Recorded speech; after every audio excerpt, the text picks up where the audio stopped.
আমাদের ছাদ বাগানে লেবু গাছটায় কি সুন্দর একটা লেবু ধরেছে, আর লেবুটা একদম পেকে টসটসা হয়ে রয়েছে। লেবুটা এখন আমি ছিঁড়ে নিচ্ছি। এটা হচ্ছে কাগজি লেবুর গাছ।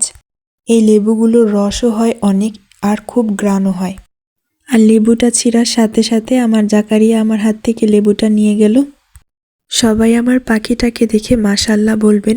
জাকারিয়া আমার হাত থেকে লেবুটা নিয়েও খেলছিল, দেখছিল, আমাকে আর দিতে চাচ্ছিল না। আমি বারবার চাচ্ছিলাম ওর কাছে, বারবার বলছিলাম যে আব্বু আমার হাতে দাও, আমার হাতে দাও, কিন্তু দিতে চায় নাই। ওই লেবুটা নিয়ে খেলা শুরু করে দিয়েছে।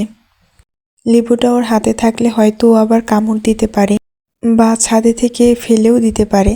তাই আমি বারবার বলছিলাম যে আব্বু আমাকে দাও, লেবুটা দাও। তারপরে এই যে আমার পাখিটা আমার হাতে লেবুটা দিয়ে দিল। আর এটা হচ্ছে আমাদের করলা গাছ। কয়েকদিন আগেই মা লাগিয়েছে, আবার উপর দিয়ে নেটও দিয়ে দিয়েছে যাতে গাছটা ভালোভাবে ছড়িয়ে যেতে পারে। আর এই তো আমাদের ছাদের সাথে কি একটা লতা গাছ হয়েছে, আর এখানে কত সুন্দর ফুল ধরেছে।